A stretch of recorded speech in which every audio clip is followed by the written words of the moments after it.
Olá pessoal, continuando aí nossos estudos, hoje nós vamos falar de um momento muito importante para a nossa história, que foi a chegada da missão francesa aqui no Brasil. Nós falávamos na última aula sobre o Barroco, que foi o estilo que permaneceu aqui no Brasil até esse momento que nós vamos tratar hoje. Então eu comecei a falar com vocês do Barroco com Aleijadinho, aqui no Brasil. Depois eu falei sobre as características do Barroco europeu. E agora a gente vai falar sobre o neoclássico, mas começando aqui pelo Brasil. A família real ela chegou aqui no Brasil em 1808. Antes o Brasil servia só como uma colônia extrativista, né? Eles extraíam daqui as riquezas e mandavam para a Europa. Porém, em 1808, com Napoleão dominando parte da Europa, né? Uma questão histórica que cabe, é muito interessante vocês pesquisarem sobre a coisa da relação dos portugueses com os ingleses, e a família real se viu a ponto de fugir para o Brasil e veio para cá em 1808. Com a chegada da família real aqui no Rio de Janeiro, né? Aqui era uma cidade, o que tinha aqui era uma cidade assim suja, escura, perigosa. Então Dom João decide tornar o Rio de Janeiro digno da família real, né? E aí ele mandou chamar uma comitiva de artistas franceses para embelezar o Rio de Janeiro, torná-la mais culta. Sabe Napoleão? Aquele que a família real veio para cá, para o Brasil, porque ele estava dominando a Europa inteira? Justamente na época que Dom João chamou a missão francesa, Napoleão já tinha caído.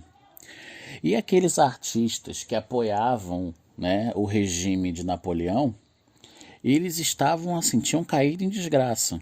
Né? Eles estavam todos na miséria, porque eles não conseguiam trabalho, justamente porque eles apoiaram aquele governo, né, de Napoleão. E aí o que aconteceu? Um mandante de Dom João reuniu uma galera fantástica, né, de grandes artistas, e chegaram aqui no Brasil em abril de 1816.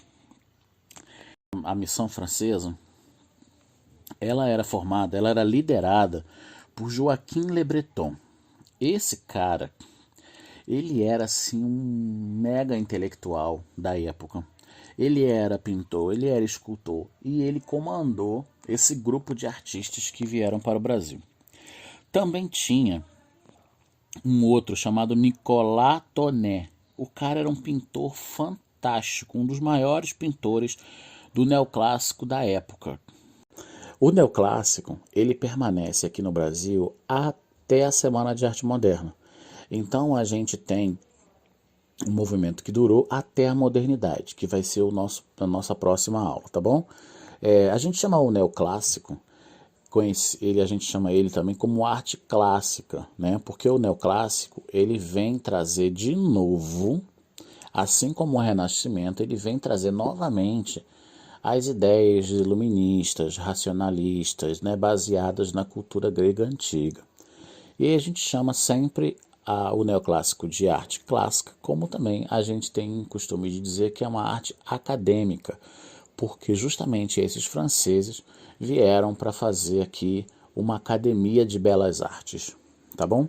É muito importante que a gente se atenha aqui a esses dois pintores, tanto o Tonnet como o Debré, porque eles vieram para registrar, né, como que a cidade estava se desenvolvendo, né?